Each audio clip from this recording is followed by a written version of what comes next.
Yo soy la doctora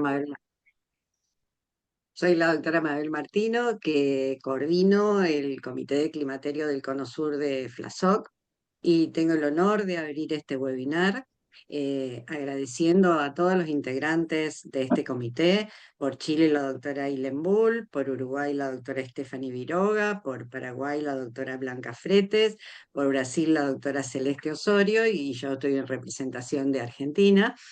Y acá el Cono Sur, que estamos un poquito pasados por agua en este momento, pero bueno, le ponemos pecho y damos comienzo a este webinar tan interesante que va a tratar sobre comorbilidades en la mujer que está en la etapa del climaterio y la menopausia. Eh, Se va a hablar sobre el manejo, sobre la prevención, sobre las conductas a tomar para lograr una salud metabólica, cardiovascular y ósea en esta etapa de la vida. Bueno, sin más, voy a dar la presentación de la doctora Stephanie Viroga, Uruguay, que es la que va a coordinar este webinar. La doctora es doctora en medicina, especialista en ginecología y obstetricia, es especialista en farmacología y terapéutica, hizo el posgrado de endocrinología ginecológica y reproductiva en Argentina y es experta latinoamericana en climaterio y menopausia otorgado por FLACIN. Y es una gran colaboradora de este comité, así que no me queda más que agradecer a todos los integrantes del comité y a las doctoras que van a exponer, que son nuestras invitadas y que en ningún momento dijeron que no, inmediatamente aceptaron su participación, así que le agradezco tanto a María como a Doris y damos comienzo, te doy la palabra, Stephanie. Hola, buenos días a todos. Gracias, Mabel, por la presentación. Un placer ser parte de este webinar. Les cuento un poquito la dinámica. Vamos a tener 3 charlas, cada una de las expertas con 20 minutos. Las iré presentando a medida que se van sucediendo las charlas. Les pido que todas aquellas preguntas, dudas que tengan, las vemos al final, las van poniendo en el chat, ¿sí? Y al final vamos a tener minutos para poder transmitirle a nuestras expertas esas preguntas y poder discutir. No voy a restar más tiempo. Voy a arrancar con la doctora María Paniagua. Ella es cardióloga clínica, fellow del American College de Cardiología y la Sociedad Europea de Cardiología, past president de la Sociedad Paraguaya de Cardiología, past president de la Sociedad Sudamericana de Cardiología, past vicepresident Sociedad Interamericana de Cardiología y la primera directora del Consejo de Cardiopatías en la Mujer del CIAC y la Sociedad Sudamericana de Cardiología. Tenemos el placer de recibirla hoy y el tema que ella nos va a compartir es síndrome metabólico en la perimenopausia. Muchas gracias, María, por estar acá. Te escuchamos atentos. Abrita el micrófono, Ah, María. muteada, María.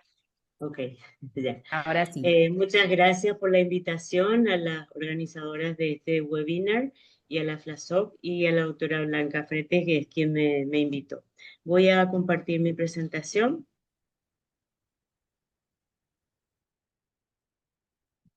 ¿Se ve? Sí, Te vemos María. perfecto, María.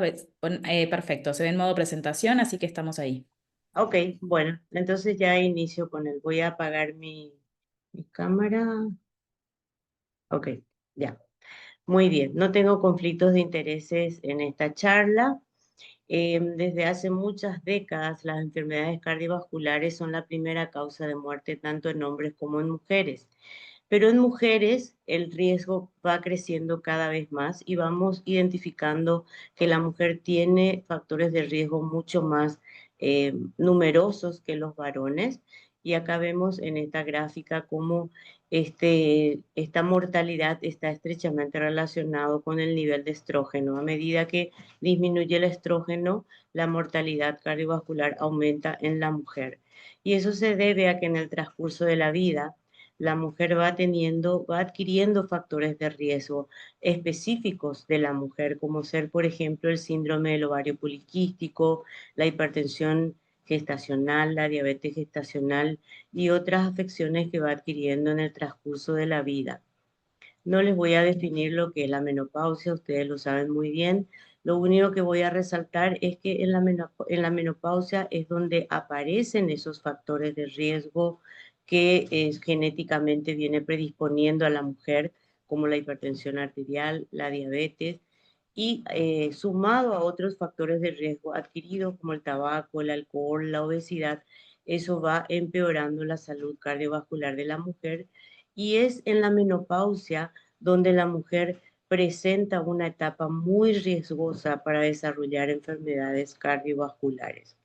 Este es un gráfico que me gustó mucho, que es de la American Heart Association, en donde vemos que el momento más peligroso de la mujer es en la transición de la menopausia, en donde los estrógenos disminuye esa protección que ejerce el estrógeno contra las enfermedades cardiovasculares y aparecen los cambios en los perfiles lipídicos, cambios en la composición corporal, en donde hay una redistribución de la grasa corporal y aparece la obesidad central, que es la base del síndrome metabólico, y existen también los cambios en la función vascular que vamos a ir viendo. ¿Qué es lo que pasa en la menopausia? Existe un aumento de la grasa visceral con depósito adiposo en el abdomen y la cavidad abdominal, que es la grasa dañina en donde predispone a la afección, a la presentación de afecciones cardiovasculares. Hay un aumento de los triglicéridos, del LDL y disminución del HDL. Hay alteraciones en la regulación de la insulina con aumento de la resistencia a la insulina. Todo esto provoca disfunción endotelial, aumento de la presión arterial y del tono simpático. Ese déficit de estrógeno endógeno desempeña un papel muy importante en la progresión de la aterosclerosis y en el aumento de las enfermedades cardiovasculares en la mujer posmenopáusica. Eso ya lo demostró el estudio Framingham, donde evaluó la incidencia de enfermedades cardiovasculares en mujeres de diferentes edades. Y vemos la premenopausia en rosado y la posmenopausia en verde, y vemos cómo en la posmenopausia aumenta la incidencia de enfermedad cardiovascular, aunque la mujer sea joven. Y por supuesto va aumentando más cuanto mayor edad tiene, donde se suman los efectos de la edad. Por lo tanto, la menopausia en sí ya es un factor de riesgo cardiovascular. Y acá vemos los componentes del síndrome metabólico. El síndrome metabólico incluye el actor principal es la obesidad central, la hipertensión, la intolerancia a la glucosa, la dislipidemia. Esto genera un estado proinflamatorio y protrombótico, que es lo que genera el síndrome metabólico, aumentando el riesgo cardiovascular de esta mujer. La base central del síndrome metabólico es la obesidad, que produce disfunción endotelial, alteración del metabolismo del hierro, inflamación crónica, hiperinsulinemia, donde este síndrome se caracteriza por una disfunción aterogénica, hipertensión arterial, resistencia a la insulina, que puede llevar a la diabetes mellitus y, por supuesto, se establece de esa manera la enfermedad cardiovascular. Pero vamos a ver por detallado las características de cada uno de los componentes del síndrome metabólico: la obesidad, la dislipidemia y la resistencia a la insulina, la hipertensión arterial, cómo afecta en esa mujer menopáusica o perimenopáusica. El sobrepeso y la obesidad. Vemos acá en este mapa del mundo cómo existe lo que actualmente se llama la globesidad.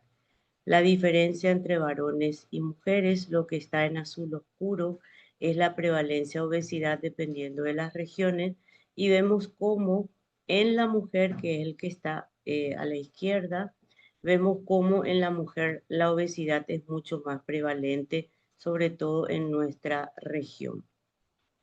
¿Y qué es lo que hace que una mujer sea obesa?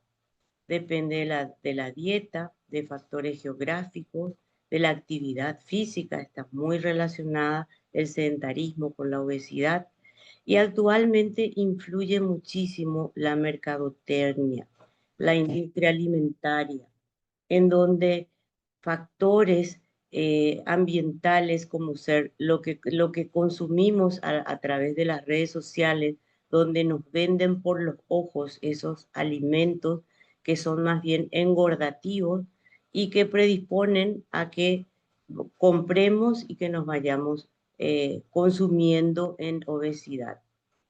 Pero hay una diferencia entre el varón, la mujer joven y la mujer que está entrando en la edad de la menopausia. Existe un papel muy importante del estrógeno que media en los patrones de la distribución de los adipocitos. Existen adipocitos saludables y adipocitos que son dañinos para la salud. Los saludables son los que se distribuyen en la mujer joven, por ejemplo, en las caderas, en las piernas, en los brazos, que evitan la resistencia a la insulina y predisponen a una mejor salud cardiovascular. Pero cuando el nivel de estrógeno disminuye, esa distribución de los adipocitos se centran en el abdomen, en donde ese adipocito que está dentro de las vísceras se convierten en liberadores de sustancias proinflamatorias, protrombóticas, que generan la resistencia a la insulina, generan hipertensión arterial y, por supuesto, predisponen a la instalación del síndrome metabólico que después generan una enfermedad cardiovascular. ¿Y qué es lo que genera la obesidad a nivel del sistema cardiovascular? Predispone a la enfermedad isquémica del corazón, al accidente cerebrovascular, a la insuficiencia cardíaca con fracción de eyección preservada, a las enfermedades de las arterias periféricas, y todo esto predispone a un aumento de la enfermedad cardiovascular en la mujer menopáusica y posmenopáusica. Y a medida que esa mujer aumenta en grado de obesidad, no solamente afecta al sistema cardiovascular, sino que también el sistema nervioso, gastrointestinal, gastrourinario, respiratorio, metabólico y otros órganos que empeoran la salud integral de esa mujer. En cuanto a la dislipidemia, en la transición a la menopausia, en ese periodo, ocurren cambios en el perfil lipídico que aumenta el riesgo de enfermedad cardiovascular.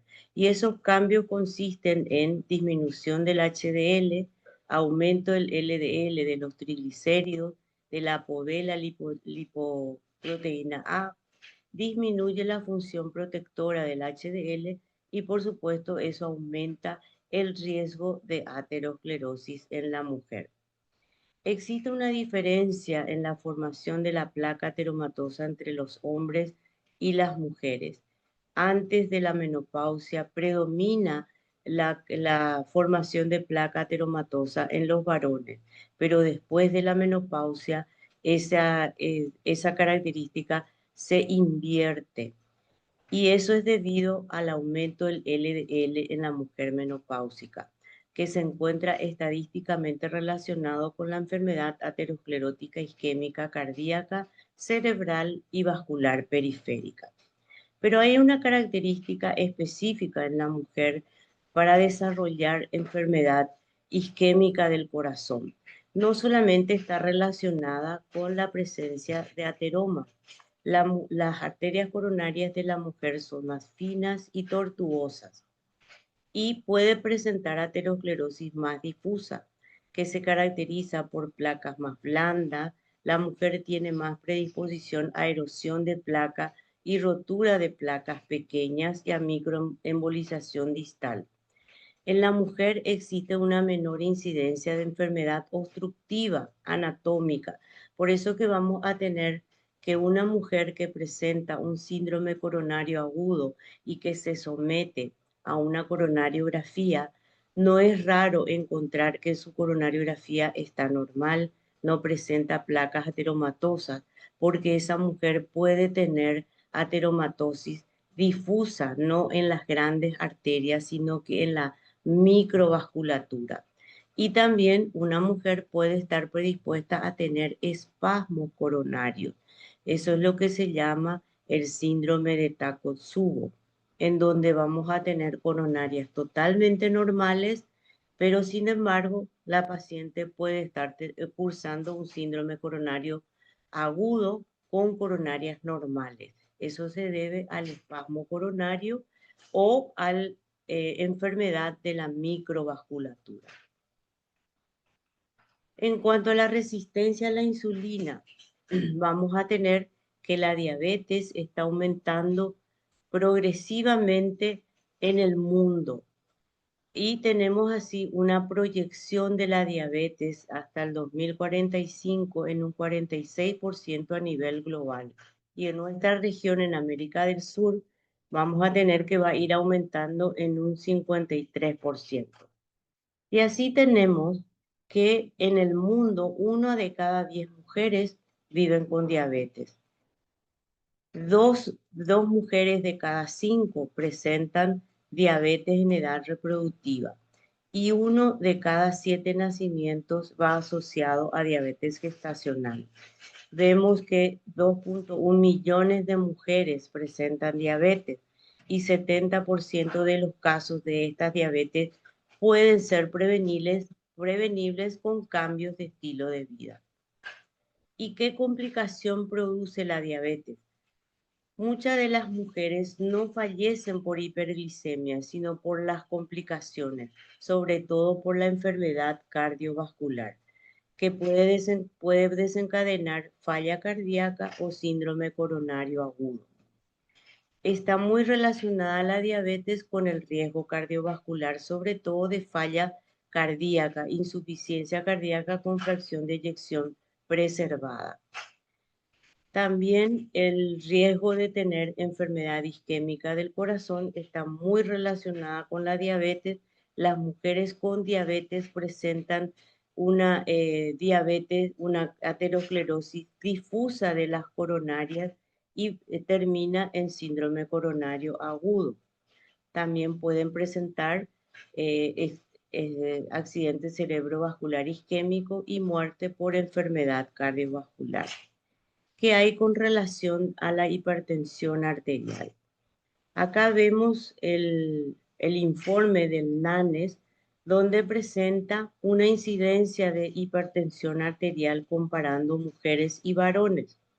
Vemos cómo los varones tienen mayor incidencia de hipertensión arterial hasta la edad de los 45 o 55 años y luego aumenta en las mujeres después de la menopausia. Lo mismo ocurre en nuestro continente americano. Acá vemos cómo en este protocolo América que hicimos hace algunos años, en el 2005, mi país era el país con mayor prevalencia de hipertensión arterial y en el informe del Ministerio de Salud del 2021 vemos cómo la mujer presenta mayor hipertensión arterial independientemente de la edad. En mi país nos caracterizamos porque las mujeres tienen más hipertensión que en los varones, con una prevalencia del 32% a nivel global y en las mujeres un 37, casi 38% en relación a un 25% con los varones.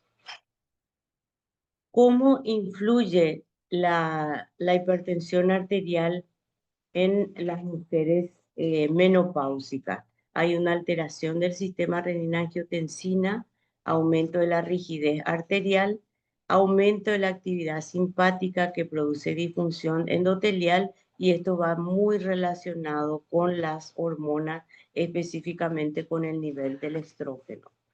Y en la posmenopausia hay ese déficit de estrógeno junto con factores genéticos y ambientales.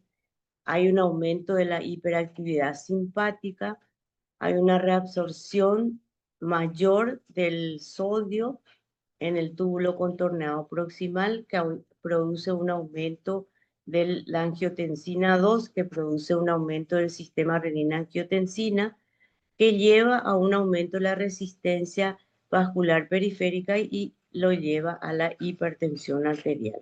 Y en las mujeres, la hipertensión arterial se complica más frecuentemente con hipertrofia ventricular izquierda. La disfunción diastólica prácticamente está presente en todas las mujeres hipertensas y esto es lo que lleva a la insuficiencia cardíaca con fracción de eyección preservada. Presenta un aumento de la rigidez arterial, y esto va relacionado con la diabetes y la enfermedad renal crónica, provocando entonces una alteración global de la mujer con relación a otros órganos. No está dentro del síndrome metabólico, pero quisiera mencionar los síntomas vasomotores. Los sofocos, la sudoración nocturna son considerados precursores y biomarcadores de enfermedad crónica y están muy relacionados con el incremento del riesgo cardiovascular. Los síntomas vasomotores están relacionados con la disminución de la función endotelial y menor distensibilidad vascular, lo que provoca que esta mujer con sofocos y síntomas vasomotores desarrollen enfermedad cardiovascular. En el estudio SWAN, que es conocido por todos, demostró que justamente estos síntomas vasomotores están muy relacionados con la disfunción endotelial, que luego lleva a la alteración de la función vascular, no solamente a nivel coronario, sino a nivel sistémico, provocando enfermedad vascular en la mujer. Por supuesto, aumenta el grosor del íntima media, provocando enfermedades cardiovasculares. Y estos sudores nocturnos que presentan la mujer también está relacionado con un aumento de la presión arterial sistólica, del colesterol total y también del índice de masa corporal. Y unas palabritas con respecto a la terapia de reemplazo hormonal. Me gusta mucho este gráfico donde justamente pone de manifiesto lo que pasa cuando el estrógeno actúa a nivel vascular. Cuando el sistema vascular está intacto, no hay todavía ateromatosis. El estrógeno es vasodilatador, disminuye la activación inflamatoria, disminuye el efecto protrombótico de las sustancias que pueden generarse a nivel vascular. Sin embargo, cuando ese estrógeno es dado en una arteria que ya tiene una aterosclerosis, el efecto es inverso. Hay una disminución de los receptores de expresión de estrógeno, hay una disminución de la vasodilatación provocando vasoconstricción, hay aumento de la activación de las sustancias proinflamatorias, protrombóticas, produce inestabilidad plaquetaria, lo que empeora esa aterosclerosis. Y este es un gráfico que se presentó recientemente en el año 2000, en este año, hace unos meses, por el JAC, en donde justamente establecen grupos de riesgo para estratificar el riesgo de estas mujeres para la indicación de la terapia de reemplazo en la menopausia. Y establecen como riesgo bajo en aquellas mujeres que tienen una menopausia menor de 10 años, con menos de 10 años de 60 años de edad, con un score de calcio 0 y con un score ASCOT o PREVEN o el que uno utilice más frecuentemente menor del 5%. El riesgo intermedio es cuando ya esa mujer presenta hipertensión, diabetes, dislipidemia, en donde acá tenemos que evaluar muy bien el riesgo-beneficio y prácticamente hay una contraindicación en aquellas mujeres que tienen un alto riesgo con antecedentes de enfermedad cardiovascular, de stroke o una menopausia mayor de 10 años o una edad mayor de 60 años. Por lo tanto, la terapia de reemplazo hormonal en este año 2025 sí podemos indicar en mujeres menores de 60 años, con menos de 10 años de menopausia y con síntomas como bochorno, sudoración nocturna, con menopausia precoz, en donde la clasificación del riesgo es menor, y usar a una dosis mínima el menor tiempo posible, preferir los estrógenos transdérmicos y en todo caso, si es que existe una contraindicación, considerar alternativas no hormonales. No está recomendada en prevención primaria ni secundaria de enfermedad cardiovascular. No se recomienda en mujeres con mayor de 10 años de menopausia y con mayor de 65 años. No usar estrógenos orales si la mujer tiene historia de enfermedad cardiovascular, trombosis, dislipidemia y no existe evidencia clara de que la terapia prevenga el deterioro cognitivo. Y acá quiero resaltar la importancia de los ginecólogos en la prevención cardiovascular. Por mucho tiempo los ginecólogos son los únicos médicos al que ve la mujer. Por lo tanto, desempeña un papel muy importante para identificar los factores de riesgo cardiovascular, como hipertensión. Por lo tanto, el ginecólogo debe tomar la presión arterial en el consultorio para identificar una mujer que tiene hipertensión arterial, diabetes o dislipidemia, solicitándole análisis de rutina.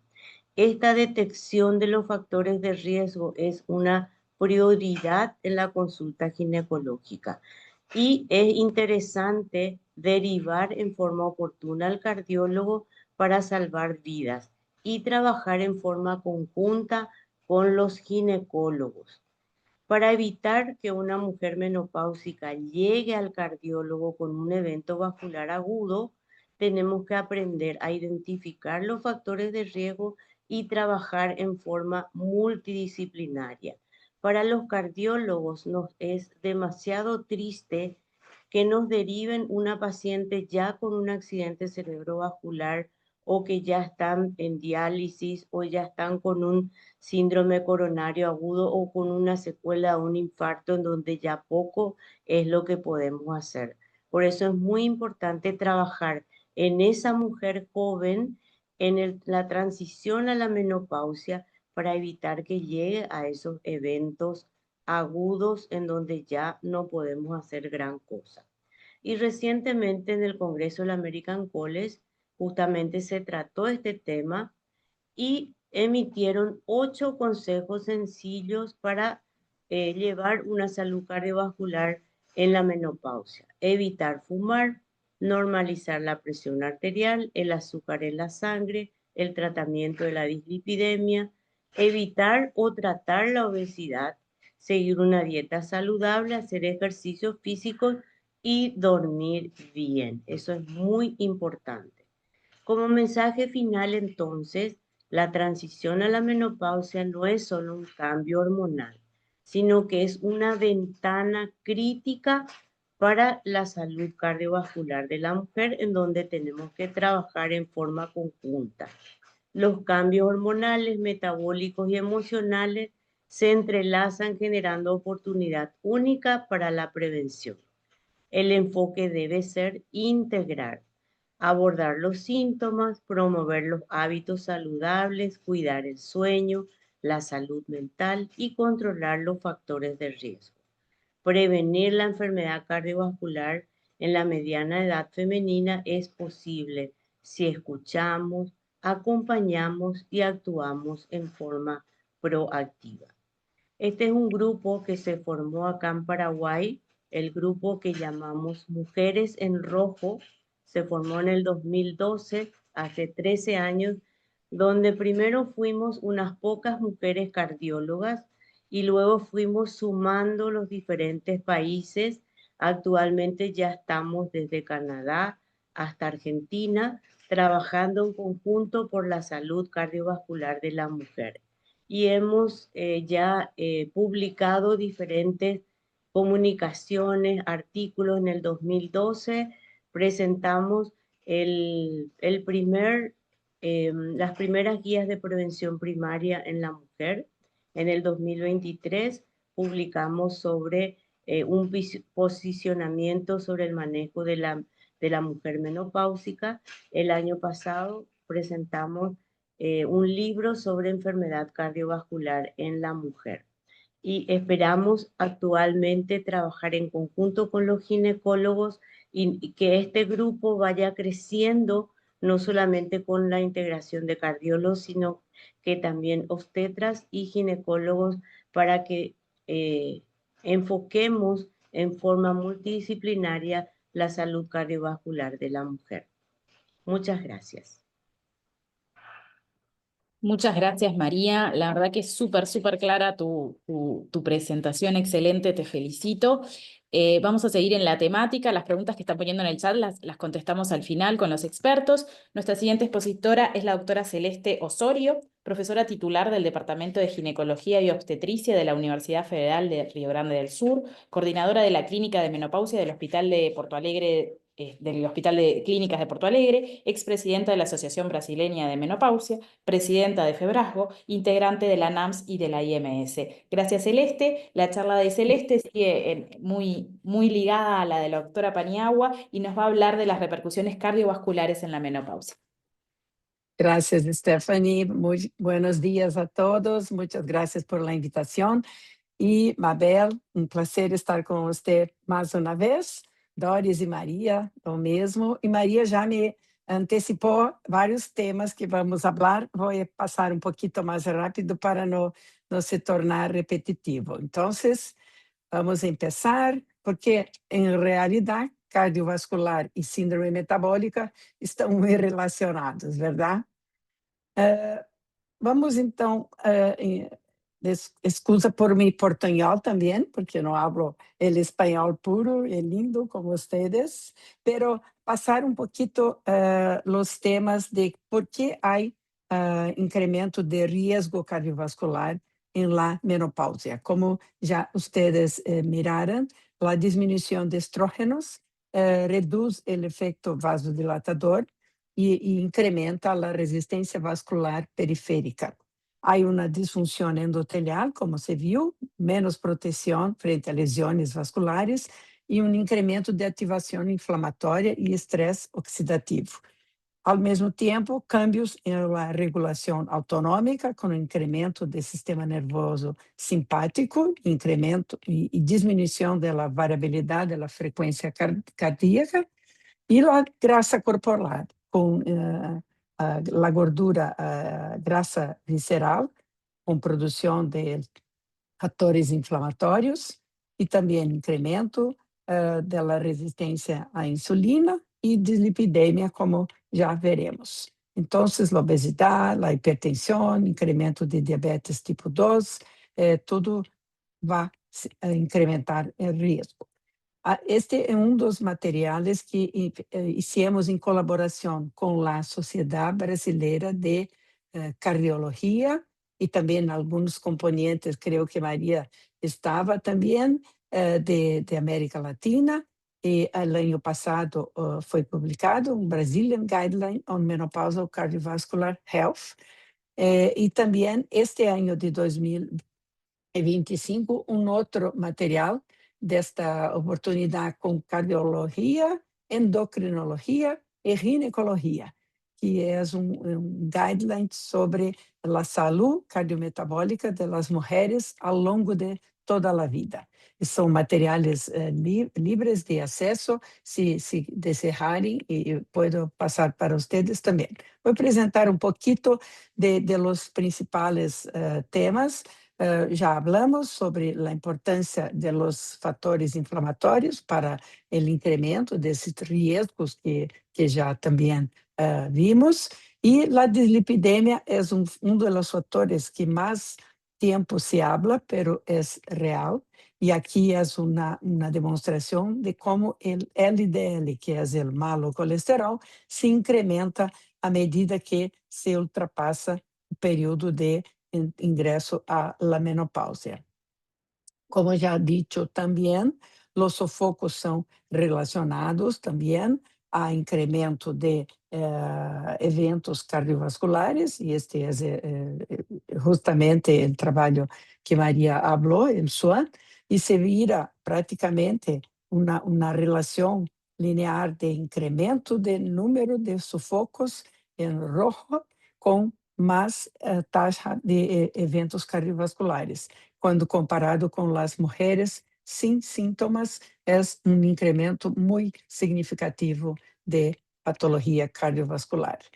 Entonces, como ya vimos, la grasa es importante por la inflamación y por todos los disruptores que se han sentido. Este es un trabajo que hicimos acá hace unos años, que determinó un cross-sectional, pero determinando cómo el ingreso de la mujer en la menopausia hace acompañado de incremento de grasa, disminuição de massa magra e diminuição de massa óssea.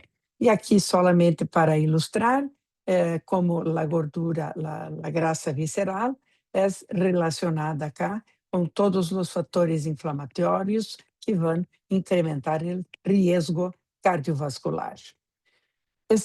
Obesidade, infelizmente, todos sabemos, é uma epidemia em todo o mundo, pero acá em América Latina sabemos muito bem como é importante esse fator de risco, que vai incrementar também eventos tromboembólicos e risco cardiovascular. Acá é outro ponto importante e também que vem crescendo, ampliando em la literatura, a relação de menopausia com o hígado gorduroso. E isto é mais e mais relacionado com a relação de la salida de los estrógenos e la mais vulnerabilidade de las mujeres por sua dieta e não fazendo exercícios físicos, e isto vai incrementando o depósito de triglicéridos no hígado. La primeira fase é a esteatose, depois com inflamação e depois incrementando com fibroses e cirroses, e hoje é o primeiro motivo de transplante hepático, é a cirrose ocasionada por este síndrome.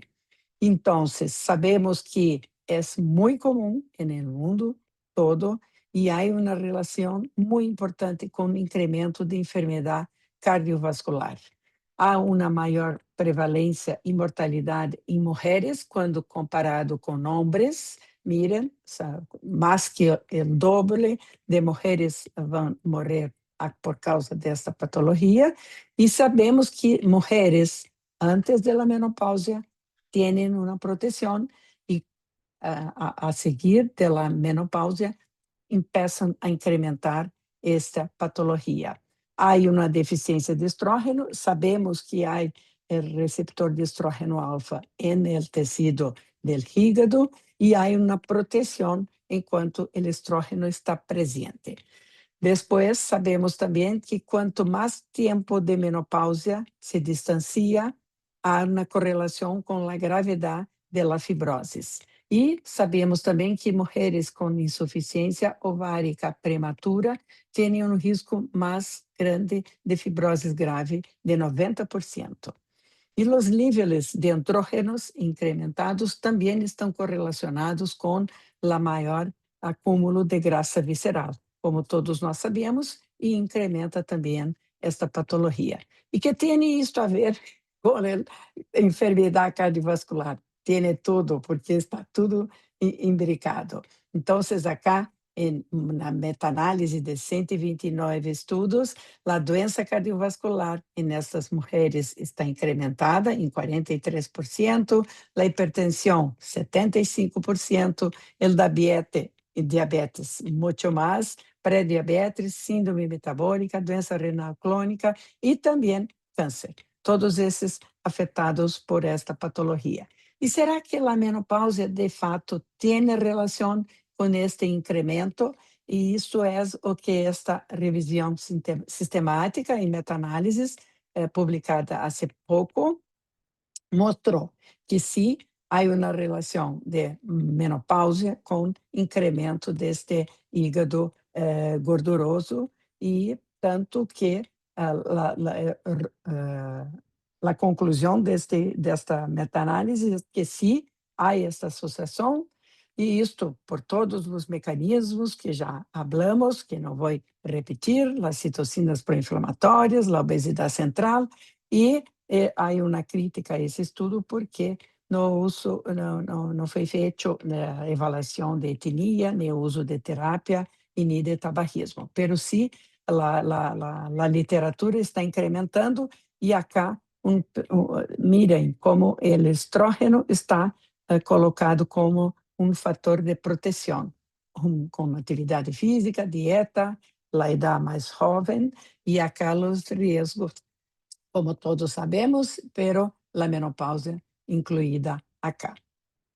Volvemos entonces a ese material más reciente, que es de cardiometabolismo, y que fue hecho por las cuestiones de PICO, que todos ustedes conocen, y a través de revisión en estudios de revisión sistemática, meta-análisis, ensayos clínicos y también guidelines. Y la pregunta principal era, ¿hay relaciones de algunos hábitos, estilos de vida, terapia hormonal con más o menos salud cardiometabólica en la mujer?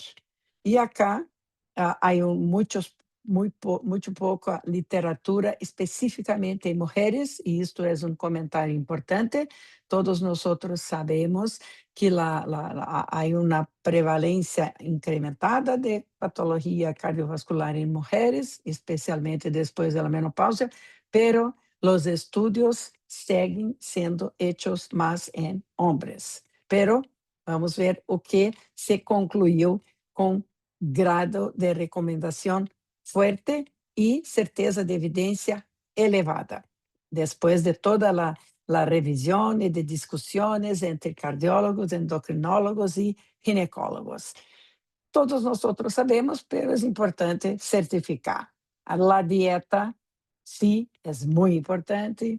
El evitar tabaco y álcool, sí, es muy importante. Recomendación fuerte y grado de evidencia elevado. Evitar la obesidad, evitar la hipertensión arterial, evitar el diabetes y la dislipidemia. Y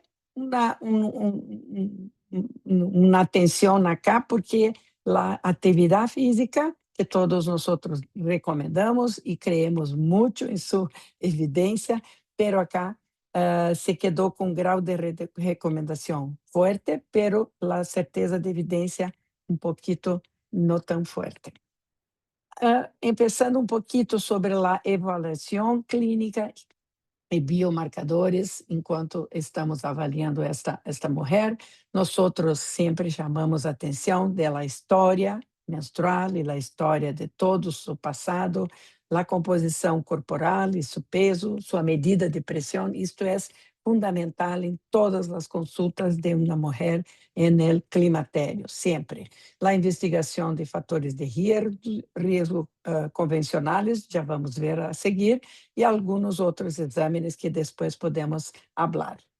Este, entonces, vai ser o material que vou expor um pouquinho mais, que é o guideline que foi produzido e publicado el ano passado sobre doença cardiovascular, menopausa e terapia hormonal. E acá, novamente, a pergunta-chave foi: quais são os benefícios, danos, indicações e contraindicações da terapia hormonal em la menopausa em mulheres com fatores de risco? Uma vez mais, ensaios clínicos, revisões sistemáticas e meta-análises. E acá consenso que nós estamos muito felizes, porque a produção de materiais interdisciplinar é de suma importância, e acá trabalhamos com cardiólogos muito ligados à saúde cardiovascular da mulher, dentro da Sociedade Brasileira de Cardiologia. Então, para esse grupo, é consenso que o estradiol sim é protetor e que a menopausa vai começar risco aumentado.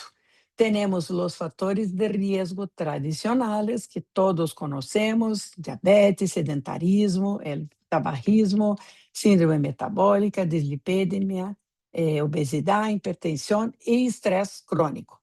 Pero no olvidemos de los factores de riesgo emergentes, que también son muy importantes.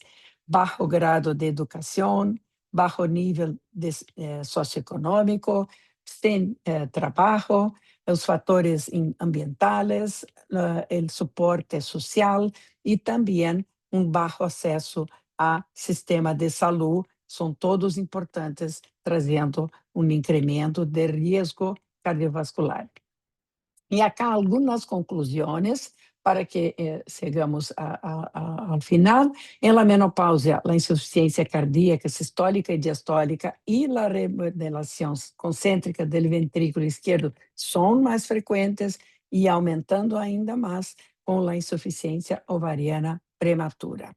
Há maior risco de fibrilação auricular, novamente, com a insuficiência ovariana prematura, mais incremento ainda.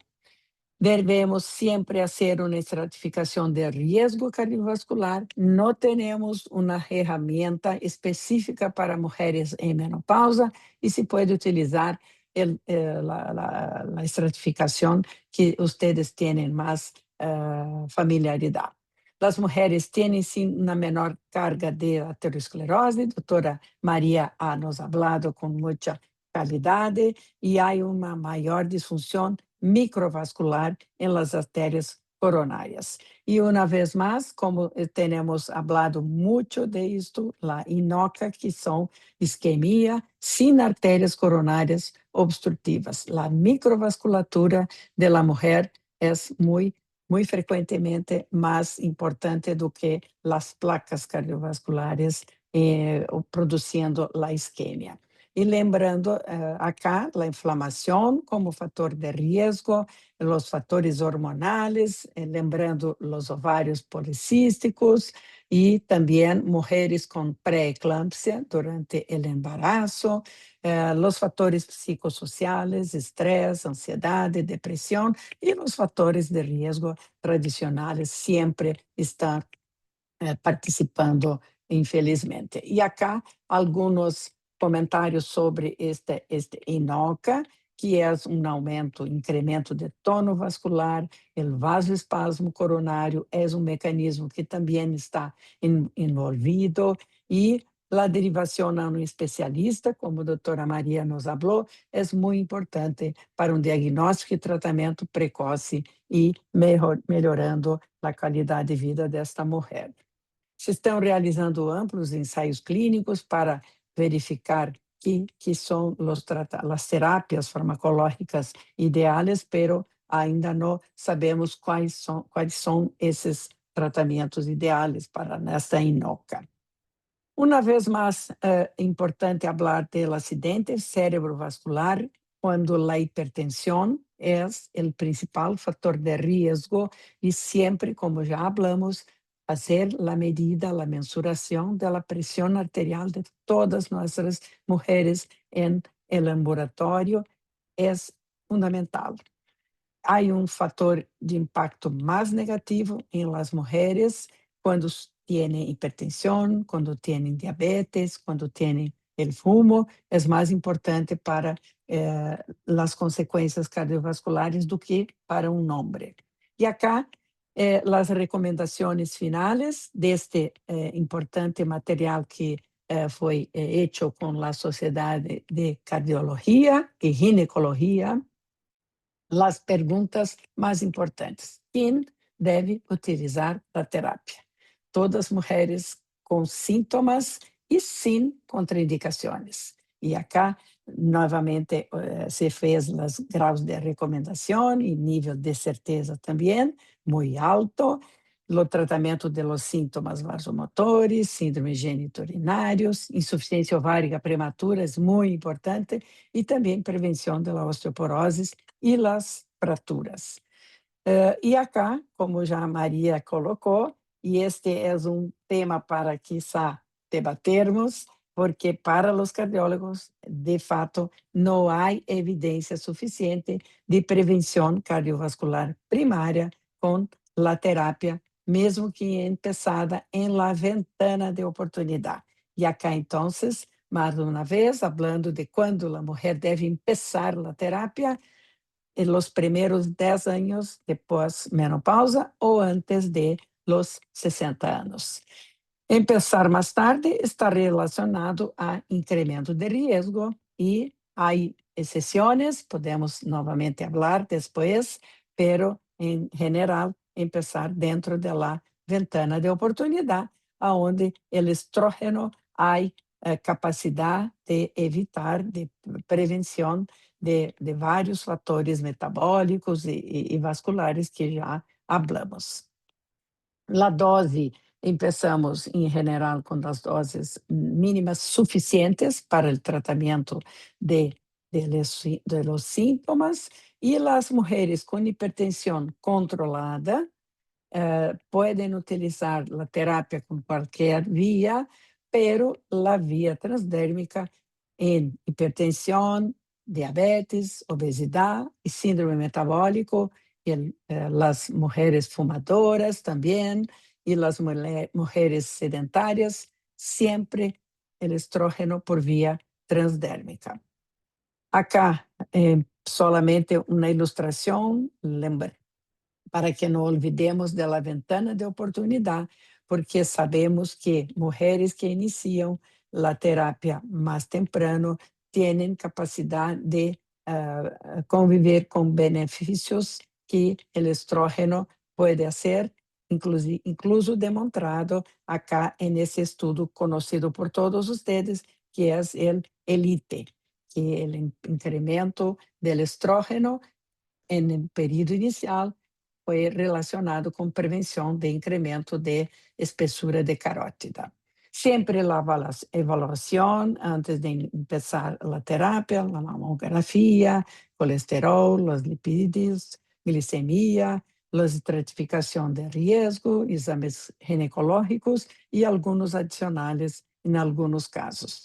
Não é indicado, ou seja, é contraindicado em mulheres com história prévia de infarto ou acidente cerebrovascular, e para as mulheres com antecedente de tromboembolismo venoso, em princípio, seria uma contraindicação, pero dependendo do fator que haya provocado o evento, se a decisão é recomendar a terapia, sempre por via transdérmica, para que não incremente o risco. Quanto tempo? Não há uma duração máxima, isso é uma individualização, e enquanto os benefícios estão preservados e não há cambios em riscos, a terapia é mantenida. Acá solamente as contraindicações, que depois podemos falar, e acá é o último comentário. A Sociedade de Cardiologia, FEBRASGO, e também a Sociedade de Menopausia, em Brasil, é completamente contrário à adoção de hormônios manipulados, especialmente os pellets, devido à falta de evidência e ensaios clínicos que demonstram a segurança de uso e a eficácia de uso dessas terapias. E acá os mensagens clave para levar a casa. A enfermidade cardiovascular é a principal causa de morte em mulheres e incrementa seu risco depois da menopausa. Os fatores de risco são muito conhecidos: insônia, ansiedade, disfunção microvascular. A terapia pode ter benefícios cardiovasculares se iniciada dentro da ventana de oportunidade. A decisão sobre a terapia deve ser individualizada, sempre riscos, benefícios, fatores clínicos e preferências da paciente, sempre combinando com a paciente e levando em consideração sua preferência também. Evitar terapias hormonais manipuladas ou sem evidência científica e priorizar guias oficiais e tratamentos validados. Os ginecólogos e cardiólogos devem trabalhar em conjunto para estratificar esses riscos e promover saúde para a mulher madura. E acá, agradecendo a todas vocês e a todos que estão aí por la manhã conosco, invitando ao ano próximo a Rio de Janeiro, no Congresso Mundial de Menopausa. Muitas graças.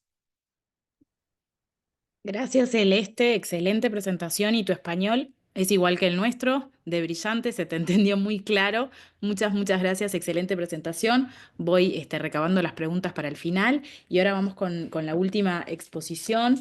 Que tenemos a la doctora Doris Rodríguez Vidal, es médica tocoginecóloga con especialización en endocrinología ginecológica, experta latinoamericana en climaterio de Flacín, codirectora de la maestría de endocrinología ginecológica de la UBA, consultora de la sección de endocrinología ginecológica y climaterio del servicio del Hospital de Clínicas José de San Martín de la UBA y miembro del Departamento de Disruptores Endocrinos de SAEM. Doris, encantada de escucharte, te dejamos acá para que nos ilustres con tus ideas. ¿Estás silenciada, Doris? Abrime el micrófono.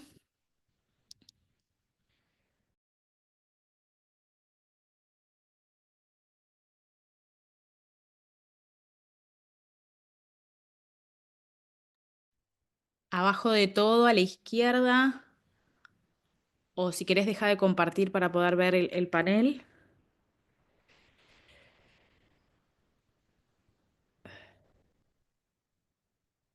Ahora sí, Ahí estoy. escucho perfecto. Espera que quiero poner la presentación porque la saqué. Pero está puesta, nosotros la vemos, te escuchamos y vemos la presentación, Doris. Ah, A yo ver, no pasa. la veo, por eso, espérate. Ah, No veo, no veo yo la presentación acá. Entonces va a ser un poco difícil. ¿Ahí la ven? Ah, ahí la vemos, tenés que ponerla en modo presentación porque la estamos viendo en el PowerPoint. Ahí se ve perfecto. Bueno, si me escuchan, en principio gracias a Mabel por la invitación, Stephanie por la presentación y para mí es un placer y un honor compartir con María y con Celeste después de escuchar sus magníficas presentaciones. Vamos a girar un poco la órbita de los temas y este tema, a diferencia de los que estuvieron escuchando recién, es un tema que está iniciando su estudio, pero que realmente es importante para la salud de la mujer, que es el efecto del microbioma intestinal en la salud ósea. Hablamos de cardiovascular y realmente hay bastante información sobre la importancia del microbioma intestinal sano en muchos órganos, también en el tema metabólico y el tema cardiovascular, pero en lo que hace al tema óseo, estamos, como les dije, recién iniciando. Declaro que no tengo conflictos de interés con los contenidos que voy a presentar y a modo de agenda. Hoy no corre la presentación, ¿qué es lo que pasa? Y no está corriendo la presentación, Doris. ¿le Espera, puede dar un clic ahí sobre la presentación para ver si le responde? Y si no, abajo en la esquina izquierda están las flechitas para avanzar.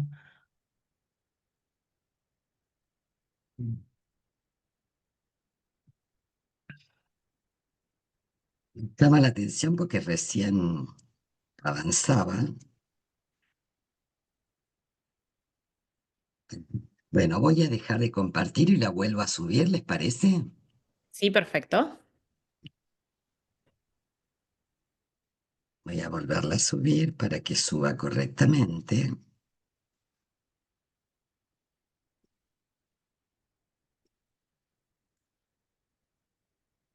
Cosas técnicas me ponen nerviosa. No, nos pasa a todos. Bueno, a ver si ahora pasa así, Ahí pasa perfecto. perfecto. Y a modo de Seguimos, Doris, agenda, gracias. les voy a comentar primero algunos conceptos sobre microbioma, cómo influencia la depresión estrogénica, porque estamos en un simposio de climaterio. Es importante el impacto que pueda tener la microbioma en la salud ósea. Y finalmente algunas recomendaciones para preservar la masa ósea a partir de mantener este microbioma intestinal sano. Hay diferencias entre los conceptos. Mucho se habla de microbioma y microbiota como si fueran sinónimos, pero no lo son. Cuando hablamos de microbioma, estamos hablando del conjunto de microorganismos que tienen interrelación en un nicho biológico con con neurotransmisores y transmisores del huésped. A eso se lo considera microbioma. Y en el humano, en especial en la mujer, existen 4 microbiomas básicos, que son el microbioma oral, el microbioma respiratorio, el microbioma genital y el más estudiado y más importante por su volumen es el microbioma intestinal. Todos estos microbiomas están íntimamente relacionados con distintos factores que lo condicionan. Uno es el ejercicio, los medicamentos que puede consumir una persona, el más importante que es el tipo de dieta, la influencia de los disruptores endocrinos del medio ambiente sobre la salud, la edad y el sexo, en especial en la mujer, el déficit estrogénico condiciona alteraciones del microbioma de todos los sectores, pero fundamentalmente del intestinal. Y muy importante, las marcaciones epigenéticas que trae esa persona desde su desarrollo intraútero. Dijimos que el microbioma intestinal es el más importante. ¿Por qué? Porque estamos hablando de más de 100 trillones de bacterias que codifican 3 millones de genes, que en la realidad el genoma humano codifica alrededor de 20-25 mil genes. En esta interacción con los microorganismos, esta forma simbiótica que se relacionan en los nichos biológicos, condicionan el funcionamiento de muchos órganos: el pulmón, el páncreas, el, el riñón, el corazón, el cerebro, el hígado, y en mi caso les voy a hablar de la interrelación con el hueso. Entonces dijimos que microbioma no es lo mismo que microbiota. El microbiota, la microbiota, es el conjunto de microorganismos presentes en el intestino, que en condiciones normales tiene alrededor de un 60-80% de firmicutes, un 20 o 30% de bacteroides, menos de un 10% de actinomices y menos de un 1% de proteobacterias, es decir, la composición. Pero microbioma es la relación simbiótica entre las moléculas que producen estos microorganismos y las que producen el huésped, y actuando en forma mancomunada condicionan el funcionamiento de distintos órganos, sobre todo lo que corresponde al control endocrino, metabólico y fundamentalmente el inmunológico. Entonces, ¿por qué es importante mantener un microbioma intestinal sano? En principio, porque es la primera barrera defensiva al ingreso de nuestra dieta, sobre todo, de microorganismos patógenos. Y si la dieta está bien confeccionada, es una dieta saludable, nos aporta los ácidos grasos de cadena corta fundamentales para coordinar muchas de las funciones del intestino. En segundo lugar, porque es la fuente de absorción de nutrientes, que es la energía que nuestro organismo necesita. En tercer lugar, porque el intestino produce el metabolismo de distintas vitaminas, produce ácidos grasos secundarios que son importantes para el metabolismo, el péptido intestinal y el GLP-1 tan eh, promocionado en este momento por ciertos medicamentos, y la 5-hidroxitritamina, que es la serotonina, que es importante mencionar, ya vamos a ver, con relación a su actividad ósea. Además, el intestino produce una prevención de la inflamación crónica.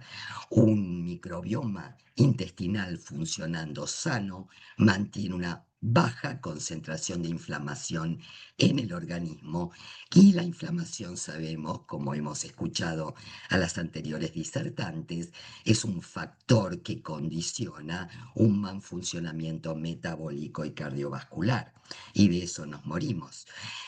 El microbioma intestinal también coordina un elemento muy importante, que es la modulación inmunológica, y finalmente modula la producción endocrina de vitamina D, de IGF-1, de paratormona y producción local de estrógenos.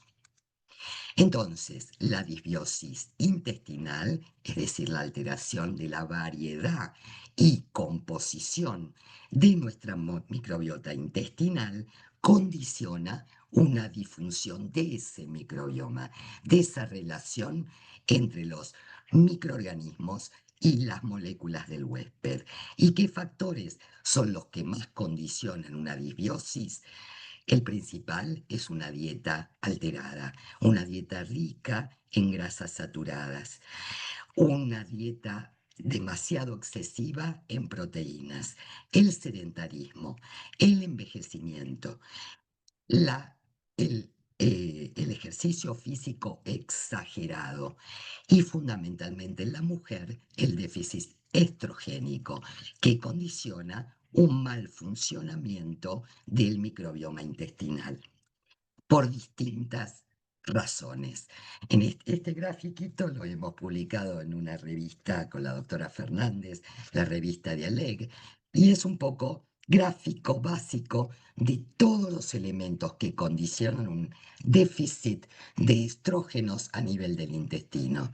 En primer lugar, el déficit estrogénico produce un incremento de la motilidad gastrointestinal y de la secreción ácida gástrica, con una disminución de la producción de bicarbonato, y todo esto condiciona una alteración de la permeabilidad intestinal, que es un factor clave en el ingreso de microorganismos patógenos en el organismo.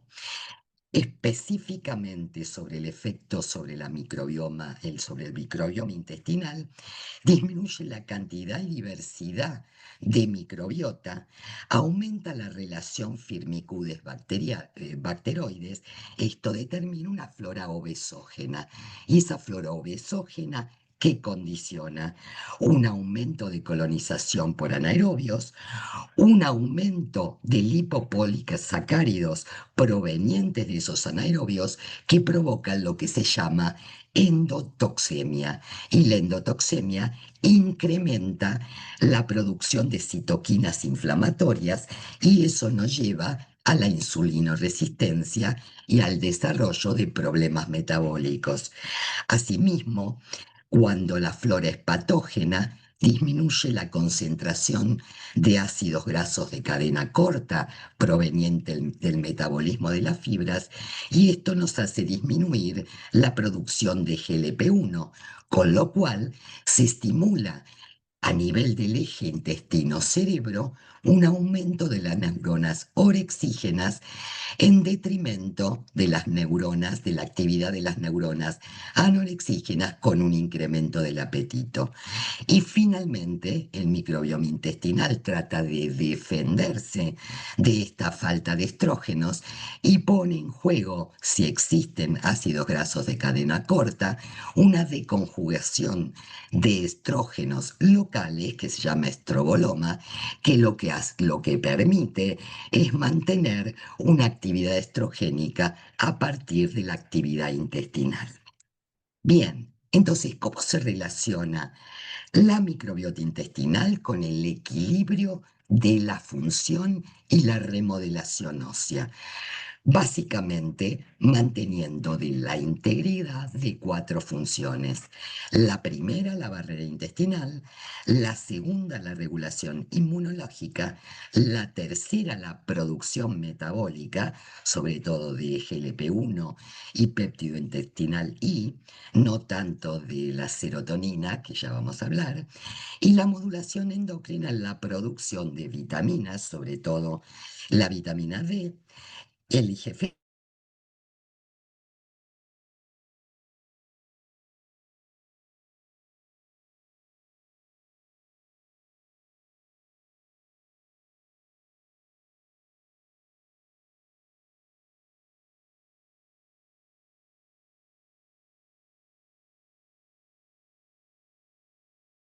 Unas que se llaman ocluinas, que están en la unión estrecha de enterocito a enterocito. Si se pierden estas ocludinas que se asocian al hipoestrogenismo, aumenta el espacio y la posibilidad de ingresos de patógenos. Estos patógenos son habitualmente los anaerobios. Al ingresar anaerobios, se estimula la producción, como dijimos, de bacterias intestinales que producen incremento de citoquinas inflamatorias. Y las citoquinas inflamatorias estimulan la actividad del sistema RANKL con aumento de la osteoclastogénesis.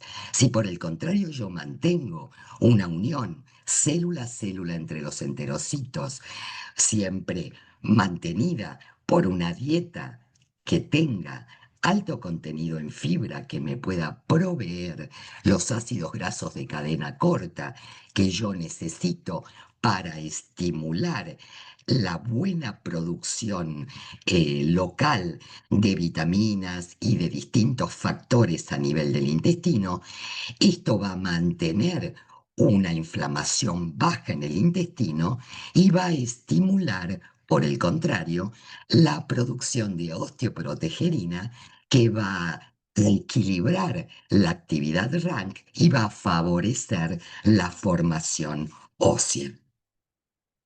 El segundo elemento fundamental a nivel del intestino es el control de la modulación inmunológica. Las bacterias intestinales con factores positivos como el Clostridium, la bifidobacteria, los lactobacilos, producen una buena degradación de la fibra de la dieta con incremento de ácidos grasos de cadena corta. Estos ácidos grasos de cadena corta estimulan la producción de interleuquinas beneficiosas y la actividad del factor de crecimiento beta. Y esto estimula el equilibrio entre células T reguladoras y células TH17 que son proinflamatorias. El estímulo de estas células T reguladoras lo que estimulan es la diferenciación temprana de los osteoblastos y la producción de matriz ósea. Y la interleuquina 10 estimula la maduración de aumento de la secreción de osteoprotegerina. Esto permite una buena compensación de formación ósea en detrimento de la osteoclastogénesis. Por el contrario, si existen en la barrera intestinal el ingreso de bacterias filamentosas segmentadas, se produce un incremento de inflamación, un incremento de actividad TH17 y esto estimula el reclutamiento de monocitos en la médula ósea y aumenta la osteoclastogénesis. Y la osteoclastogénesis nos lleva a un incremento de la resorción ósea. Con respecto a la producción metabólica, como les dije, hay varios tipos celulares en el intestino, entre ellos las células cromafines que producen a partir del triptofano de la dieta 5-hidroxitriptamina o serotonina, que tiene un efecto negativo sobre la formación ósea. Entonces tenemos que tanto los ácidos grasos de cadena corta como los ácidos biliares secundarios que se producen a partir del efecto de los microorganismos sobre los ácidos biliares primarios estimulan, por un lado, a las células L del intestino para producir GLP-1 y los ácidos grasos de cadena corta estimulan la leptina y estimulan la IGF-1 producida en el hígado para estimular la formación ósea. Pero también los ácidos grasos de cadena corta y los ácidos biliares secundarios estimulan a las células cromafines para la producción de serotonina intestinal, que por el contrario incrementa la resorción ósea. ¿Cómo es esto? Estas células cromafines producen serotonina. El 90% de la serotonina que tiene el organismo proviene del intestino. Solo el 10% de la neurogénesis, o sea, su producción a nivel del sistema nervioso central. Es cierto que la serotonina tiene excelente efecto sobre neuroprotección, sobre el estado de ánimo, sobre la cognición, sobre la conducta social de un individuo, pero lamentablemente a nivel del intestino tiene un efecto negativo porque estimula la proliferación de células osteoclásticas e inhibe la producción o proliferación de osteoblastos. Y esto nos lleva a un incremento de la resorción ósea. ¿Por qué lo traigo a colación? Porque actualmente y desde épocas muy tempranas hay muchos individuos que utilizan inhibidores de la recaptación de serotonina desde edades muy tempranas y esto puede producir a la larga un deterioro de su masa ósea. Hay pocos estudios en humanos, pero lo que vemos aquí, este estudio, aunque es retrospectivo, es importante por el N de pacientes, y lo que se vio en un seguimiento a 10 años de personas que eran veteranos de guerra, se estudió a aquellos que habían recibido inhibidores de la recaptación de serotonina y se los comparó en su evolución ósea con las que no lo habían recibido. Y este estudio, aunque es retrospectivo, es importante por el N. Usuarios 1,5 millones contra no usuarios 2,900,000. Y en riesgo absoluto se vio un incremento muy importante de fracturas y de osteoporosis con el mayor uso en el tiempo. Cuando se hizo el análisis y se limpió en el análisis multivariado otros factores que podían condicionar, como el índice de masa corporal, la utilización de otros medicamentos, igualmente el riesgo estaba aumentado y aumentaba con los años de uso. Por eso es muy importante que tengamos en cuenta que el uso crónico de inhibidores de recaptación de serotonina produce riesgo óseo. ¿Qué más hace el microbioma intestinal? Produce estrógenos locales a partir de la deconjugación y este puede ser un factor positivo porque aumenta las ocludinas y mejora la barrera intestinal y porque estimula la formación ósea y a nivel inmunológico estimula la producción de células T reguladoras. Entonces, este estroboloma va a suprimir el RANK y va a producir un aumento neto de la osteogénesis.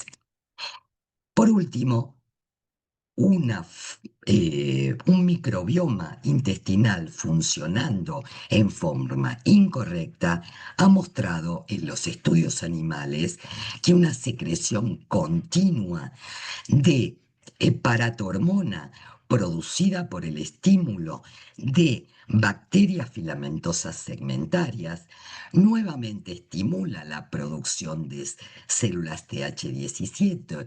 Esto incrementa la inflamación, incrementa una sobreproducción de paratormona en forma crónica, que es osteoclastogénica. Por el contrario, cuando la flora intestinal es adecuada, con bacterias sanas que producen un buen funcionamiento del microbioma intestinal, se produce una secreción intermitente de paratormona que, por el contrario, produce un estímulo de la formación ósea. Entonces, sintetizando de todo lo que les mostré, ¿qué factores deberíamos controlar para evitar la disbiosis?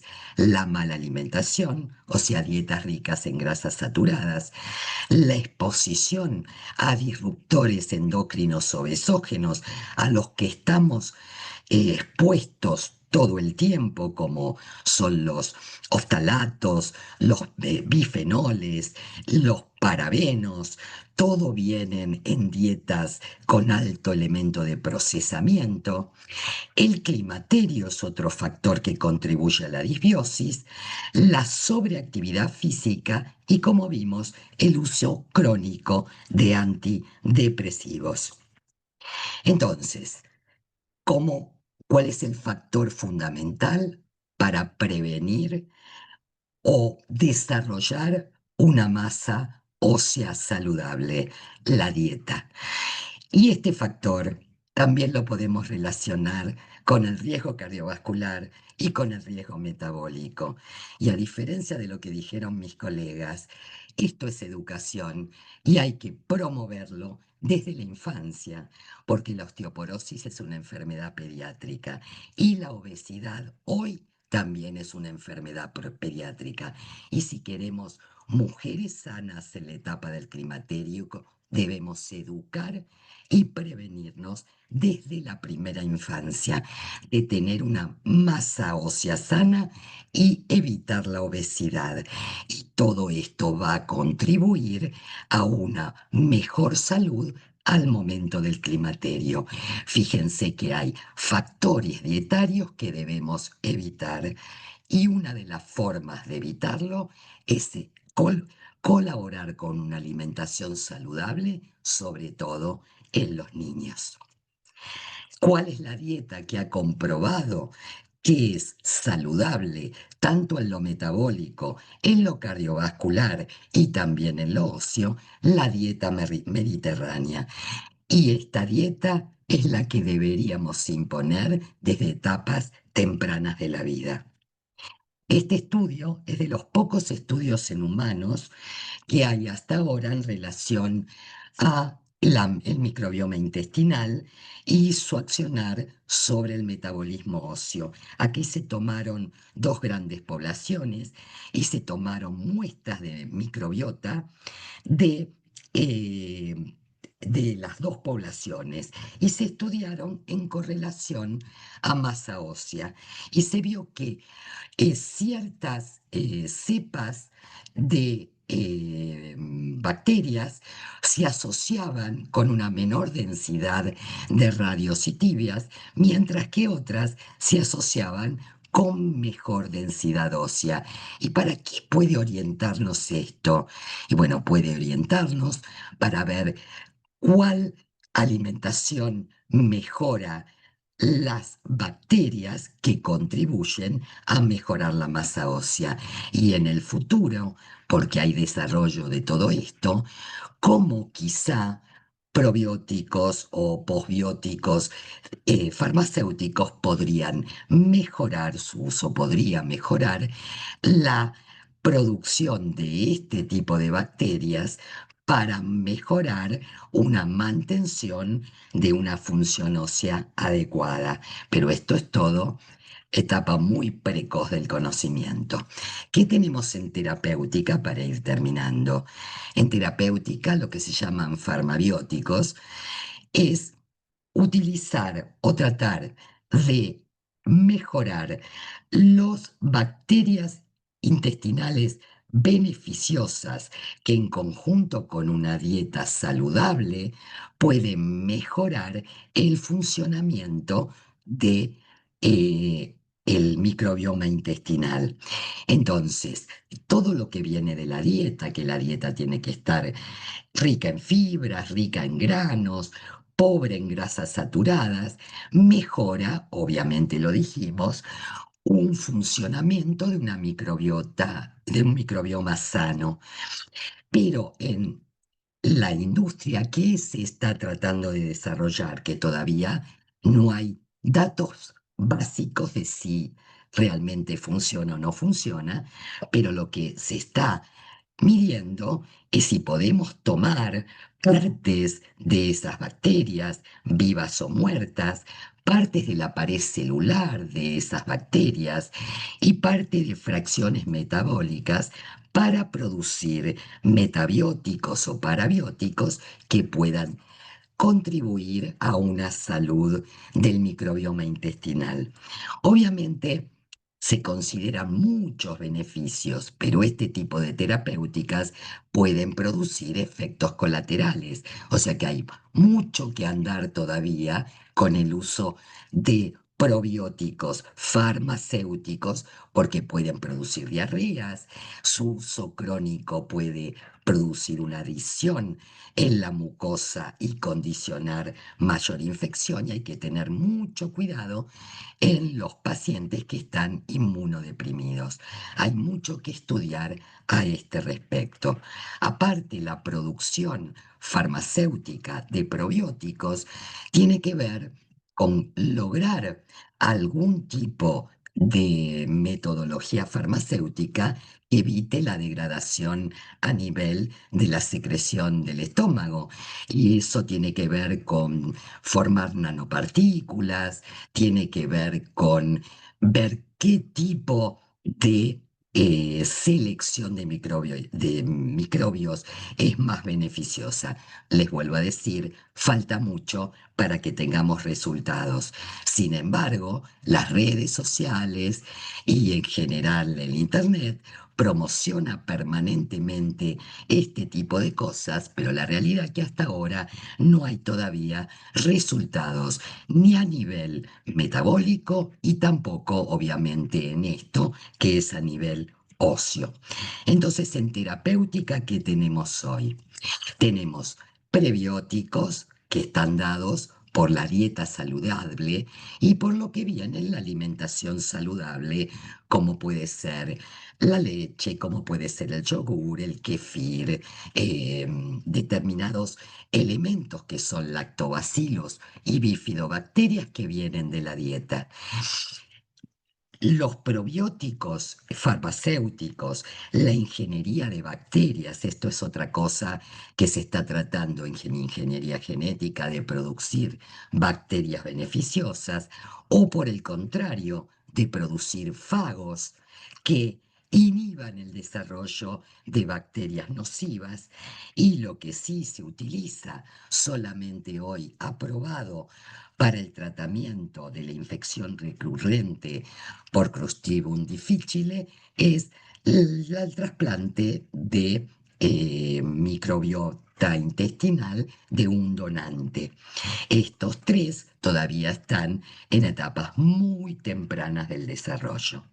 Como síntesis, el microbioma intestinal sano juega un rol importante en el metabolismo óseo y también juega un rol importante en evitar la inflamación para lo que es cobertura cardiovascular.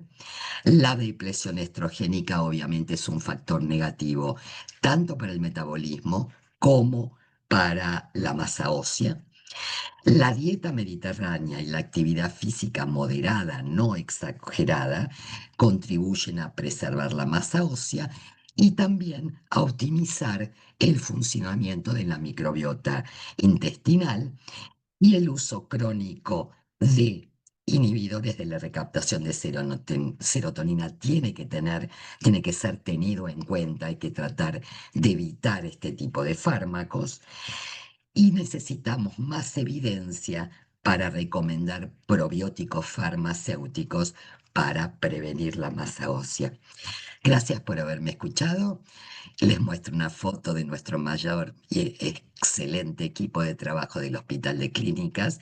Les dejo nuestros datos por cualquier información que quieran necesitar o quieran preguntar. Siempre estamos a las órdenes de cualquiera en Latinoamérica que nos quiera ver. Gracias por haberme escuchado y estoy atenta a cualquier pregunta que me quieran hacer. Muchas gracias, Doris. Nos volaste un poco la cabeza con estas cosas tan nuevas. Siempre es un placer escuchar hacia dónde vamos. Tenemos varias preguntas en el chat que se las voy a ir haciendo a las diferentes expertas, que podremos contestar entre todas. Y después yo tengo un montón, no sé si nos dará el tiempo, agradecerles también que se hayan regido por los minutos que dijimos. Bueno, yendo a la doctora Paniagua, había una pregunta acá que preguntaba cuál es la fisiopatología que une los bochornos y la hipertensión y la dislipemia. María, tenés el micrófono apagado. Ok, Ahora sí. bueno, sí. Los bochornos se basan en una disfunción en el hipotálamo. En el hipotálamo está el centro termorregulador del cuerpo. Cuando disminuye el estrógeno, hace que el hipotálamo se vuelva más sensible a los cambios de la temperatura, pero existe una respuesta inadecuada del hipotálamo con respecto a la temperatura del cuerpo. Por eso produce dilatación de los vasos sanguíneos en la piel, causando por eso enrojecimiento y calor, y aumenta la sudoración para intentar bajar la temperatura, que en realidad no ha subido, ¿verdad? Es una disfunción hipotalámica. En realidad, el mecanismo específico de cómo los síntomas vasomotores están relacionados con la hipertensión, con el colesterol elevado, no se ha detectado específicamente cuál es el mecanismo, pero sí los estudios retrospectivos que tomaron, por ejemplo, mujeres hipertensas o que han tenido infarto agudo de miocardio, retrospectivamente esas mujeres tenían y estaba muy relacionado los síntomas vasomotores en relación a otras mujeres que no tenían síntomas vasomotores y que no presentaban hipertensión arterial ni tampoco enfermedad isquémica del corazón. Gracias, María. Agregarte que, bueno, en esto que se está tratando de buscar la explicación fisiopatológica, hay también que en esos episodios de bochornos y sobre todo las sudoraciones nocturnas, que son las más asociadas con lo cardiovascular, hay como impulsos o activaciones esporádicas del sistema adrenérgico que finalmente es el que tiene una repercusión cardiovascular, ¿no? Esos aumentos pulsátiles del sistema adrenérgico no del todo controlados. Parece que estarían ahí en la vuelta también. Aprovecho a hacerte una preguntita en este tema, María. Vos dijiste que la perimenopausia, la transición, es el momento de mayor riesgo cardiovascular y que acá se da fisiológicamente, por así decirlo, un cambio en el perfil lipídico. Entonces a mí me surge la pregunta clínica, que me pasa todos los días en la consulta: ¿cuándo tratar esa dislipemia, ¿no? Porque hay cambios que son fisiológicos y que se entienden que se deben a esto, y muchas veces cuando estamos en la perimenopausia tenemos la disyuntiva de, bueno, trato la dislipemia con una estatina, por ejemplo, y eso va muy en contra a la síntesis hormonal fisiológica que aún puede tener la mujer en la transición. Entonces, siempre me encuentro con este debate: ¿le pongo la estatina, no le pongo la estatina? ¿Saco la estatina si ya la tiene? No sé qué opinión tenés al respecto de eso. Sí. Bueno, con respecto a eso, sabemos que en la perimenopausia existe un aumento del LDL, que es el que más se deposita en las arterias y sabemos que eso es lo que va a ocasionar los eventos cardiovasculares posteriores, ¿verdad? Cuando uno tiene una elevación no significativa del LDL, sabemos que el valor normal del LDL es de 55 actualmente. Si tenemos valores por encima que no son significativos, por ejemplo, sube a 70 o sube a 80, lo ideal es establecer el tratamiento dietético, o sea, incentivarle a la mujer a que haga dieta, que disminuya las grasas saturadas, las grasas trans, Si es que con esas medidas no baja, que muchas veces vemos, ¿verdad? Que no baja, entonces sí tenemos que darle dosis mínimas de estatina. Y lo que yo suelo ver en el consultorio, que en las mujeres, sobre todo posmenopáusicas, que tienen LDL alto, triglicéridos alto, colesterol total alto, a pesar de la dieta, esas mujeres prácticamente no van a poder vivir ya sin estatina y hay que darles en forma continua, en ocasiones suspender 1 o 2 meses, pero seguro que va a subir otra vez, entonces darle nuevamente. Lo ideal es mantener el LDL cerca de los 55. Muchas gracias, María. Dentro de las preguntas que teníamos para Celeste, una colega ponía que, bueno, que como dijimos, la transición es el momento de mayor riesgo, entonces, ¿por qué? La pregunta, si tuviéramos la respuesta, ¿es por esto que la obesidad central es tan difícil de manejar en esta etapa de la vida de las mujeres? Gracias, Stephanie. Creo que la transición es importante, pero todo el periodo de pós-menopausia es importante. Y el riesgo va incrementando a medida que se distancia también del ingreso en la menopausia. La carencia estrogénica mantenida va se procesando y todos los factores van acompañando. La inversión de ese depósito de grasa central es muy importante, la parte hormonal. El estrógeno es importante, pero los hábitos son fundamentales. Y acá es importante que se hable de dieta, como doctora Doris fue espectacular en su ponencia, porque la dieta es importante para todo. Todo que se mira es importante la dieta. Y acá en la deposición de grasa visceral es fundamental, pero el ejercicio físico para mí es muy importante también.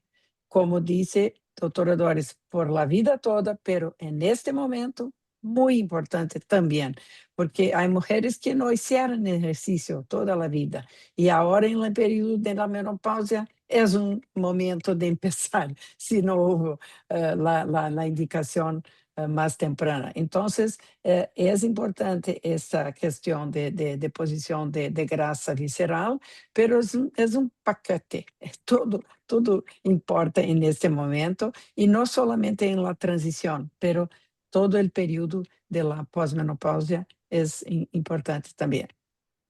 Gracias, Celeste. Acá va una mía, perdón, porque me dejaron de coordinadora, voy a aprovechar. Eh, las dos hablaron, tanto María como Celeste, de que la alteración vascular en la perimenopausia es difusa, que no es como en los hombres, de placas de ateroma focalizadas en la carótida. Entonces, a veces cuando estamos en esa ventana terapéutica o en mujeres que tienen algunos factores de riesgo y queremos hacer una valoración cardiovascular para tomar la decisión de si hacemos o no hacemos una terapia hormonal, no es igual que en el hombre, ¿no? Por esto que ambas dos dijeron de que hay una afectación difusa de la vasculatura. Entonces, preguntarles cómo podemos avanzar en el estudio de estas pacientes para ver si aún estamos en esta ventana de riesgo cardiovascular. Bueno, si me permitís, puedo contestar. Por supuesto, la evaluación de riesgo con algunos scores, pero lastimosamente en esos scores aún no hemos logrado que se incluyan los factores de riesgo propios de la mujer, ¿verdad? Como la hipertensión gestacional, la diabetes gestacional. Pero es importante evaluar el score de riesgo de esa paciente y completar, por supuesto, con los estudios rutinarios, electrocardiograma, ecocardiograma, pero eso es lo que tenemos las mujeres, somos difíciles de interpretar. Podemos tener un electro totalmente normal, podemos tener un ecocardiograma totalmente normal. Eso no significa que la paciente no tenga riesgo. Entonces hay que evaluar. Es simple, un ecodoppler de las arterias del cuello, de las carótidas, nos va a reflejar el nivel de calcio que tiene esa paciente.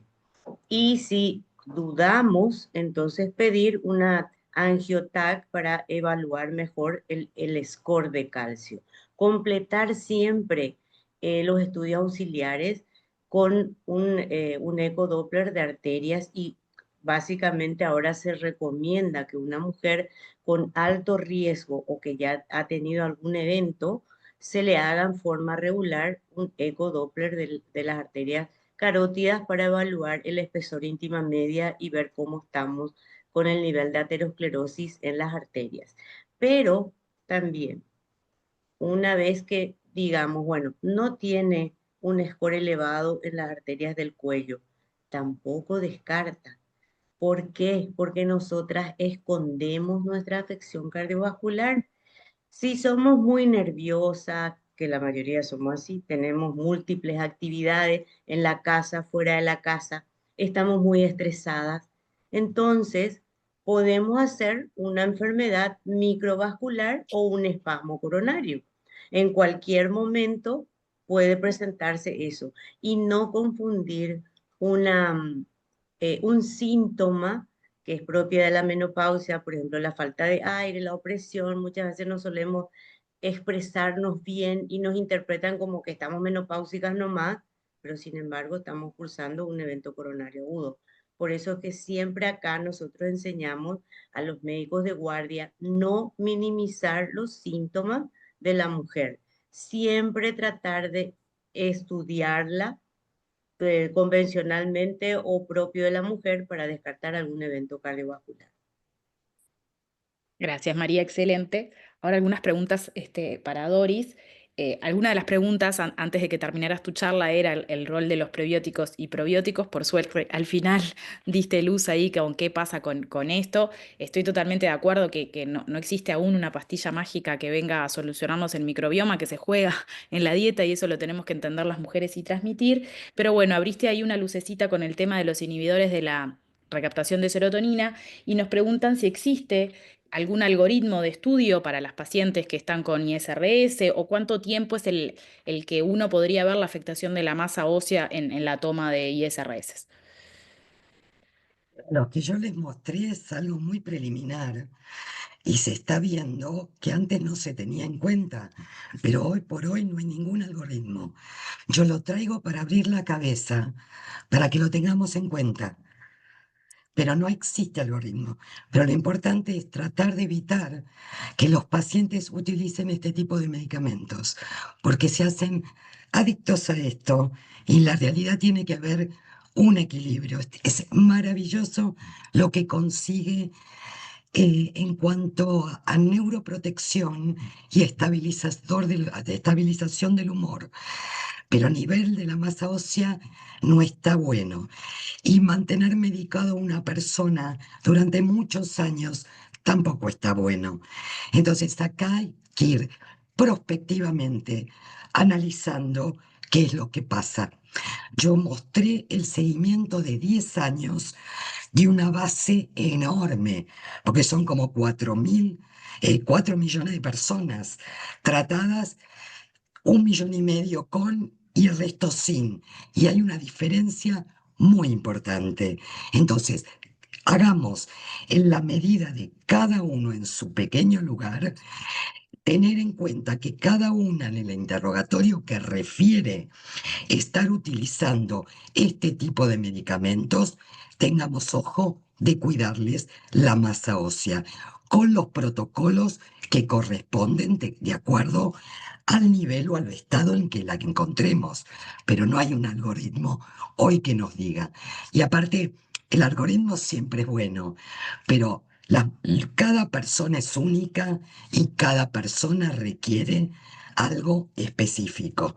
Por eso, las guías son magníficas, pero después tenemos cada paciente en particular y hay que tener en cuenta todo su entorno. Vi en el chat una pregunta sumamente interesante con respecto a la fertilidad.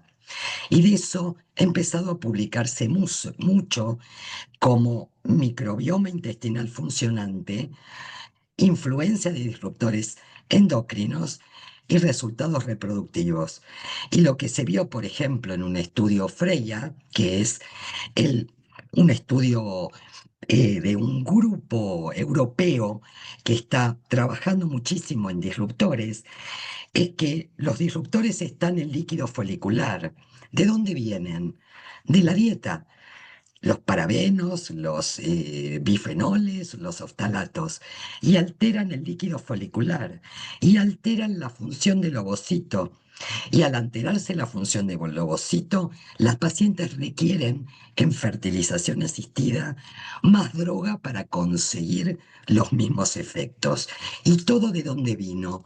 A partir de la dieta, lo que incorporó de los tóxicos ambientales que alteraron esa microbiota intestinal y produjeron, por un lado, un efecto a nivel del líquido folicular y también produjeron otro efecto a nivel de la preposición a la obesidad. ¿Y eso desde dónde empieza? Desde que son fetos y están adentro de la panza de las madres. O sea, la obesidad se corrige intraútero, no se corrige en el climaterio. Tenemos que hacer educación, educación para que haya menos obesos y vamos a tener menos enfermedad cardiovascular, menos problemas óseos, menos problemas metabólicos. Eso es lo que hay que difundir, difundir, difundir desde que son pequeñitos. Gracias, Doris, excelente tu explicación. Aprovecho con los ISRS, ¿no? Acordamos que tiene una cantidad de efectos adversos más que la afectación de la pérdida de masa ósea y que aparte tiene que ver mucho con la sintomatología del climaterio. Los ISRS, muchos tienen que ver con el aumento de peso, por esta explicación magnífica del GLP-1 que nos explicó Doris, y estamos frente a pacientes que estamos discutiendo el sobrepeso, la obesidad, y muchas veces tienen estos tratamientos que van en contra del control de peso y que van en contra de todas las medidas que nosotros le podamos decir de salud. Y otro efecto adverso de los ISRS es la afectación del deseo sexual. Muchas mujeres, el síntoma que expresan en esta etapa de la vida es ese. Entonces, cualquier medicamento que tenga la paciente de uso crónico, con el mejor beneficio buscado por quien se lo haya indicado, hay que ponerlo en la balanza de estas cosas. Hay un par de preguntitas más, nos quedan 6 minutos. Por ahí ponían qué actividad física recomendamos para esta etapa de la vida. No sé quién quieren contestarla. Puedo hablar, porque yo creo que es importante hacer una prescripción de actividad física bien sumaria. Yo utilizo mucho las indicaciones de guidelines de Organización Mundial de la Salud. 150 minutos por semana de actividad aeróbica, de intensidad moderada. ¿Qué es intensidad moderada? Para simplificar, es una actividad en que puedes hablar con alguien que está a tu lado, pero no puedes cantar. Entonces, 150 minutos por semana, más 2 a 3 veces de una actividad de fuerza, musculación o pilates o que sea. Entonces, es la prescripción que entrego a las pacientes porque es fundamental que haya alguna indicación. Perfecto, Que no se Celeste. pase con la fuerza, que no se pasen con la fuerza. Sí, Porque ahora verdad. hay que poner límite en el tema de la fuerza, porque ahora es todo. Hay que hacer fuerza, fuerza, fuerza. Y eso produce detrimento del tema óseo. Ojo con eso. Fuerza, pero medida y controlada. Es Limite. verdad eso. Sí, que esto que decía Celeste y que retomaron, voy a ir cerrando, si no aparece ninguna pregunta más en el chat. Creo que lo que retomaron todas en sus charlas es lo importante de que los ginecólogos somos el médico de cabecera, pero tenemos que trabajar en relación directa con los otros especialistas, con los cardiólogos, ¿no? Esta es la etapa de la vida de la mujer para hacer cosas. Esto último que decía Celeste, prescribir ejercicio. Yo a veces les escribo en la receta, ¿no? Porque a veces vienen a buscar una cantidad de medicación y tenemos como la costumbre de ponerlo en una receta, pero a veces hacer la receta, la prescripción de cómo tiene que hacer el ejercicio o, o dentro de nuestras capacidades, cómo debe ser su alimentación, eso es el 50, si no el 100% del tratamiento del manejo integral de las mujeres en esta etapa. No sé, Mabel, si querés hacer algún comentario más para ir terminando en momento. No, yo voy a hacer el cierre porque estamos sobre el horario y mi comentario es excelente. A ver, nos dieron un amplio panorama de la parte metabólica, cardiovascular y en la mujer en esta etapa, qué es lo que hay que hacer, cómo prevenirla, desde cuándo hay que prevenir, que yo acuerdo con Doris desde la niñez o desde que están en la panza de la madre desde ahí, pero fueron excelentes. Dori, ni hablar de avanzada, porque nos trajo cosas nuevas. Bueno, faltan estudios y veremos en el futuro, pero por lo menos son alertas que nos dan en ciertas medicaciones o en ciertos consumos y usos para que tengamos en cuenta la prevención un poco del deterioro de la masa ósea, que ya de por sí la mujer en esta etapa, por la falta de estrógeno, la lleva consigo. Así que yo también hacer hincapié fundamental en la dieta y la actividad física. Cuando vienen, como decís Stephanie, a buscar medicamentos, usted se va con un medicamento que es la actividad física, y el otro que es la dieta. Y son los principales medicamentos que podemos darle a nuestras pacientes, que bueno, sobre todo como dijo María, que nosotros somos el médico de cabecera de estas mujeres y por supuesto totalmente de acuerdo, trabajar en conjunto, a la par con los cardiólogos, porque es una etapa muy importante de la vida de la mujer y sobre todo para su salud futura que ahora que entramos en la era de los 150, 200 años, porque dice que ya nació el que va a vivir 150 años, tenemos que hacer prevención porque nos quedan muchos años por delante. Así que no me queda más que agradecer en primer término a todo el comité del Cono Sur de Climaterio, con las excelentes participantes y representantes de cada uno de los países y a nuestras invitadas con sus ponencias. Excelente, la verdad que fue un lujo este webinar y les agradezco a todos y agradezco la posibilidad a Flasoc de poder llegar a gran parte de Latinoamérica con estas exposiciones. Muchas gracias, Stephanie, fuiste una coordinadora de lujo. Así que, sin más, las saludos a todos y que tengan un muy buen fin de semana. Chao, Gracias. saludos. Hasta luego.